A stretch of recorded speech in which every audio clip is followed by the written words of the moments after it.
Assalamualaikum warahmatullahi wabarakatuh. Apa kabar anak-anakku semuanya? Mudah-mudahan pada hari ini dalam keadaan baik. Bersama Paden kita akan belajar melanjutkan materi fikih yang minggu kemarin telah dibahas tentang mandi wajib setelah haid dan hukumnya. Insya Allah sekarang Bapak akan menjelaskan hal-hal apa saja yang dilarang bagi perempuan haid. Sebelumnya, tujuan pembelajaran untuk kali ini supaya kalian eh, mengetahui apa saja yang dilarang bagi perempuan ketika haid. Tapi sebelum Bapak menjelaskan kepada materi, seperti biasa kita murojaah terlebih dahulu surah Al-Insyiqaq ayat 1 sampai 15. Silahkan anak-anakku lihat Al-Qur'annya atau lihat di teks di layar kaca ya. Kita mulai murojaah. A'udzu billahi minasyaitonir rajim. Bismillahirrahmanirrahim.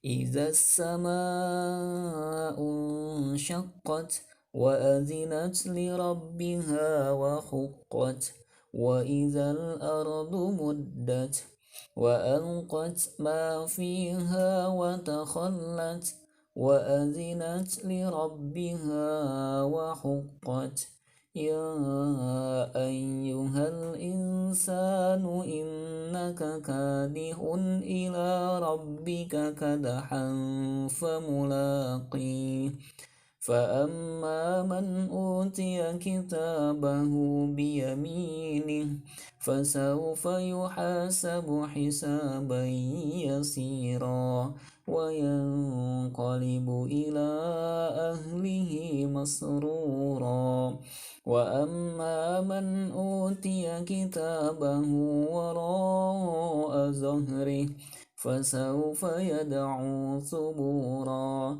ويصلى سعيرا إنه كان في أهله مسرورا إنه ظن أن لن يحور بلى إن ربه كان به بصيرا. Alhamdulillah kita telah murojaah surah Al-Insyiqaq. Mudah-mudahan dengan dibacakan ayat suci Al-Quran, pembelajaran kali mendapatkan keberkahan dari Allah Subhanahu wa Ta'ala. Lanjut ke materi tentang hal-hal yang dilarang bagi perempuan haid. Ya. Ada beberapa perbuatan yang tidak boleh dilakukan oleh perempuan ketika sedang haid. Yang pertama, dilarang sholat. Jadi perempuan haid dilarang mengerjakan sholat, baik sholat fardu maupun sholat sunnah yang lainnya. Seperti apa? Sholat sunnah rawatib, jenazah, duha, tahajud, idain, dan yang lainnya.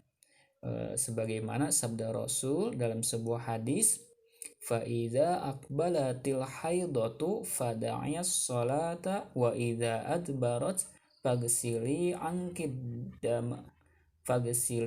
angkit dama wasolli, rawahu Ibnu Majah. Artinya, jika kamu sedang haid maka tinggalkanlah salat, dan jika setelah selesai maka mandilah dan bersihkan darah itu serta sholatlah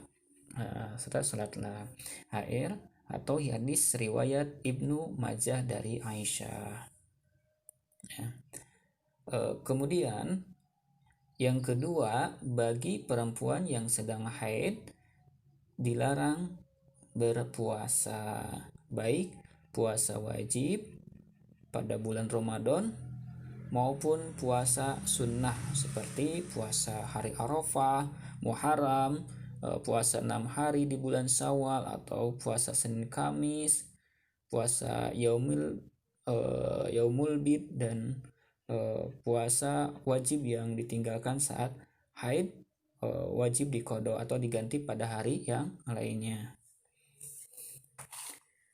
Kemudian yang ketiganya, bagi perempuan yang haid dilarang tawaf, ya.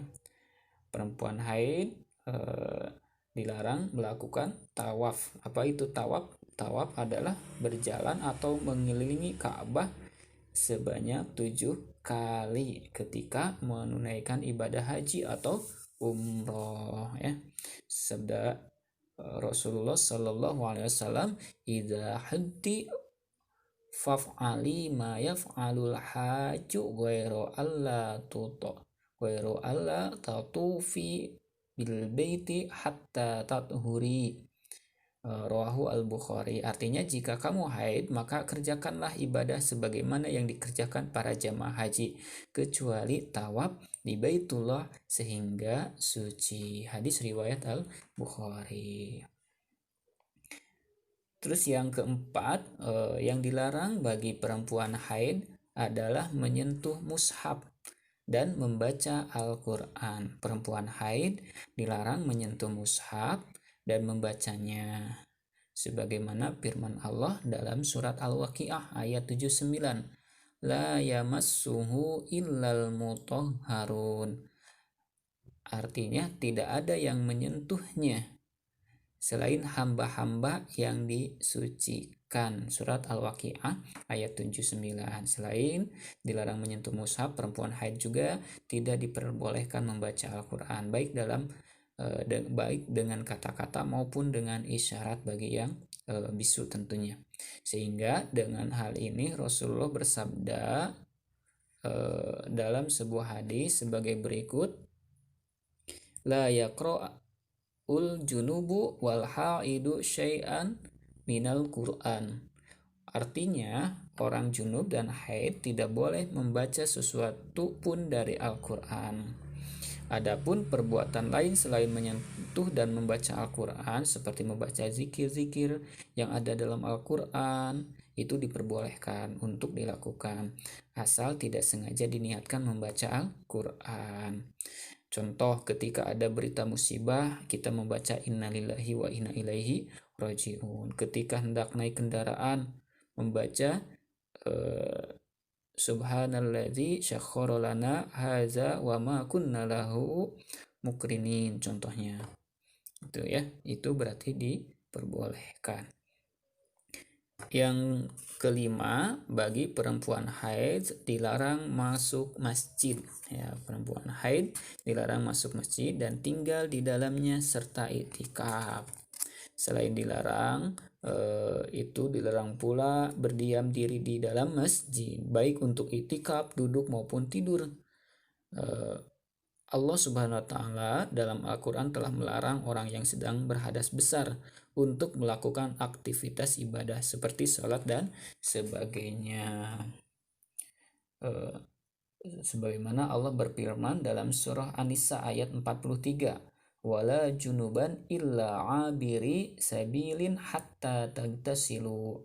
Artinya, jangan pula menghampiri masjid sedang kamu dalam keadaan junub, terkecuali sekedar berlalu saja hingga kamu mandi. Quran surat An-Nisa ayat 43.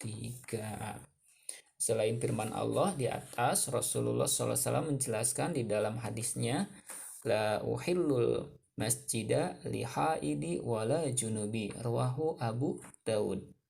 Artinya, saya tidak menghalalkan masjid untuk orang haid dan junub.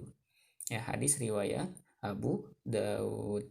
Para ulama seperti Asy-Syafi'iyah dan Hanbali membolehkan bagi perempuan haid dan nifas sekedar numpang lewat di masjid jika yakin tidak mengotorinya. Jadi kalau sekedar hanya lewat saja itu diperbolehkan kalau yakin tidak akan mengotorinya. Itulah yang bisa Bapak sampaikan untuk pertemuan fikih kali ini. Mudah-mudahan ada dan banyak hikmahnya. Terima kasih. Ditutup dengan doa akhirul kalam, wabillahi taufiq wal hidayah. Wassalamualaikum warahmatullahi wabarakatuh.